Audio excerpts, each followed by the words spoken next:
Hello class 9, NS ma'am here. Today we are going to start the science chapter of your half yearly syllabus. In this video we are going to discuss the biology part, and today I am going to start the first chapter of this part, the tissues. So let us start this chapter, and gradually we are going to know about what are the things that are present in this chapter. Let us start. Okay students, so let us start this chapter. Now here you can see I have drawn a flowchart where you can observe that from cell the tissues are forming, from tissue, organ, and organ to organ system. Now previously we learned about cell in class 8. We also knew that when cells come together and work in a particular way or work in a particular job, then they form tissues. And when the tissues are working together and doing a particular job, they are forming organ. When many organs come together, they are known as organ system. And from this organ system, the human body or the body of any organism will form.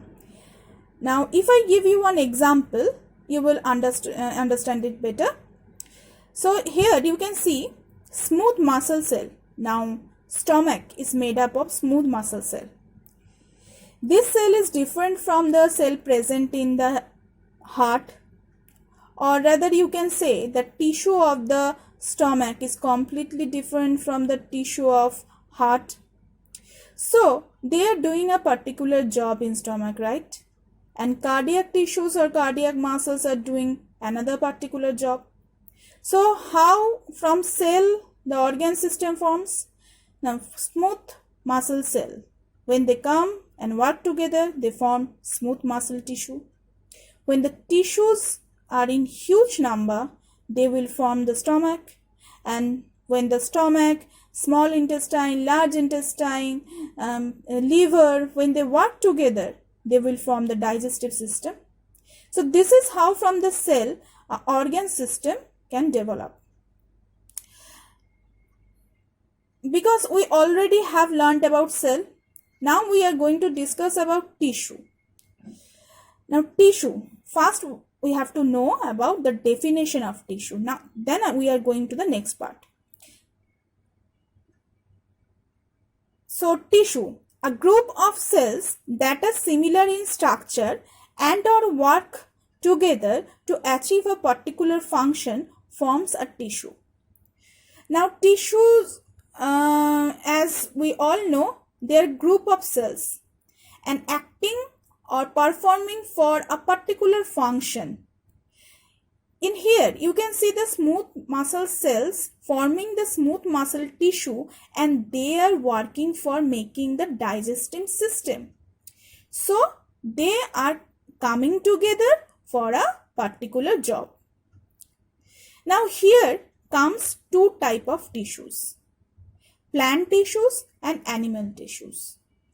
Now, a question also arises. Are plant tissues and animal tissues are made of same types of things? Or animals and plants are made of same types of tissues? The answer is no. But why? Why the tissues differ from each other? For that, we have to see some points about the tissue of plants and tissue of animals. Now first, in plants are stationary or fixed, means they don't have to move from one place to another, right? So their tissue must be different from those of the animals, right? The animals need the muscle tissue for moving, for doing any job, but plants, as they being stationary, they do not need that type of tissues in their body. They have to be upright. That's why they need a large quantity of supportive tissue. That's right. So, why the supportive tissues make the plants to stand upright? The roots or the stems, the roots are going inside of the soil in a straight manner. The stems are also going upwards in a straight manner. So to hold their structure, they need special kind of tissues that are the supportive tissue that are going to support them. Number 3, in plants, there are certain limitation of growth in some regions. Some regions have restricted growth. All the parts will not grow spontaneously. So the tissues present on that particular region must be different. Number 4, feeding process in plants is completely different from those in animals. We all know that plants utilize the water, carbon dioxide, sunlight for making their food. Now photosynthesis, this is known as photosynthesis. This is only happens in green plants. Animals don't have this power to generate their own food. So the tissues involving in this process must be different. The animals, on the other hand, just take the food from the plant. So their digestive system or their food taking process is completely different from the plants. So there are the main difference you can already see. Now, if we discuss about the animals, animals move from one place to another. So locomotion. In animals, we can find the locomotion. Why? In search of food, mates, shelter, they have to move from one place to another. So they build very powerful muscles for that. They have very good digestive system for that. Cell growth in animals is more uniform. Now it is not possible that one of your arms will grow faster than the other. But in plants you can see some of the branches grow rapidly. On the other hand, some of them are not. So there is a difference. The structural organization of organs and organ systems is far more specialized and localized in complex animals.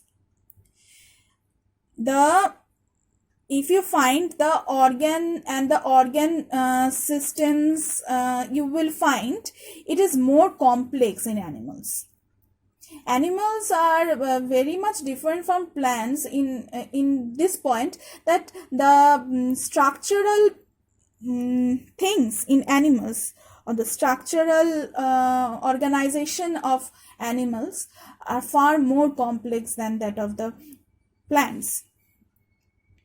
So these are the main points which give us the idea that the plant tissue and the animal tissues are completely different from each other. Because of these habits, because of their structure, because of their habitat, they are completely different from each other. Now we are going to start to learn about plant tissue first. Now plant tissues broadly divided into two groups, meristematic tissue and permanent tissue. The first difference between these two tissues is meristematic tissue are the very first stage of tissue. They involved in the growth or giving the first step of the structure of the plant. On the other hand, permanent tissues are very much specialized. They are making the special type of organs. Specialization is occurring here. Now meristematic tissues are further divided into three groups: apical meristem, lateral meristem and intercalary meristem.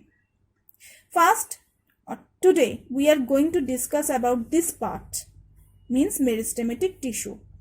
Now permanent tissues are further divided into two groups: simple permanent tissue and complex permanent tissue. Now why these two classification? In simple permanent tissue, we are going to find that they are made up of only one type of tissues. On the other hand, in complex permanent tissues, there are different type of tissues that are doing particular one job, but they are structurally different from each other. So many types of tissues are making this structure. That's why they are known as complex. Simple permanent tissues are divided into three groups: parenchyma, collenchyma, and sclerenchyma. Sclerenchyma further divided into two: fibres and sclerites. Complex permanent tissues are xylem and phloem. Yes, we are familiar with these two terms. One of them is related to bring the water from the soil, and another one is related to distribute the food. So xylem is if we see the xylem, we will find these four types of tissues. That's why they are complex. Different types of cells present in this xylem, like tracheids, vessels means trachea, xylem parenchyma, xylem fibres. Phloems, there are four divisions: sieve elements, sieve tubes are present, sieve plates are present. They are collectively known as sieve elements. Companion cells, fibres, and parenchyma. They are making phloem, and these things are making the xylem. Now today we are going to discuss, as we heard, or as I said, that we are going to discuss about meristematic tissue. The definition of meristematic tissue. The tissue, this means the meristematic tissue has the ability to divide and redivide to produce growth to plants. Now, when we sow a seed into soil, after some days a baby plant comes out. We can see a baby stem and a very newly formed root inside of the soil is growing. So here in the baby stem and the baby roots, we are going to find this type of tissues. They are dividing rapidly because they need to grow or make the plant to grow rapidly. That's why they redivide very continuously. They divide. What are the characteristics of these meristematic tissues? First, the cells of these tissues are commonly called meristems. The cells of the tissues are known as meristems. The meristematic tissue is living and thin-walled. They have very thin wall because they are just like the baby cell or baby tissue, you can say. So they have very thin cell wall. Why? Because there is no accumulation of greater quantity of cellulose in the cell wall. That's why they are very thin. That's why the stems, the newly born stems and roots are also very thin and weak. The protoplasm of the cell is very dense, means the cytoplasm in it. Okay, we all know that the cytoplasm is also known as protoplasm. So this cytoplasm or the protoplasm is very dense because there is a division will go. The cells need to be divided. That's why they have to need very energy. So this energy things and the things that are required for the growth of the cells or division of the cells are already present. That's why the cytoplasm is very much dense. Now the fourth point. The cells of the meristematic tissue are young and immature. If they are mature, then they were going to form the primary or secondary level of meristematic tissue. So they are very much young and immature. Okay, gradually from this young and immature tissues, okay, the primary and the secondary meristematic tissues are also very young, but when they will form the permanent type of tissues, then they will mature. Okay. So primarily they are very young and immature. Now they possess a single large and prominent nucleus as you can see in the figure. If you see the tissue of meristem, then you will find this structure. Okay, the figure like structure you are going to find. Here you can see the cells are they're tightly bound. There is no intercellular space between them, and their nucleus is very much prominent and single large. They have dense cytoplasm in it. Their cell wall is very thin, not so very developed or very thick type of cell wall. No, we can't see it here. So these are the characteristics of meristematic tissue. Now, as previously we have seen that meristematic tissues are further divided into 3 groups basis on the position where they are situated in the stem or root. On the basis of that, they are divided into 3 groups. On the basis of origin, they are different. Okay, we are going to discuss it later, but very briefly, in our NCERT book, we are going to find this type of tissues or this type of classification of meristematic tissue. They are on the basis of the position. Now, what are they? The apical or apical meristem, intercalary meristem, and lateral meristem. What are apical or apical meristem?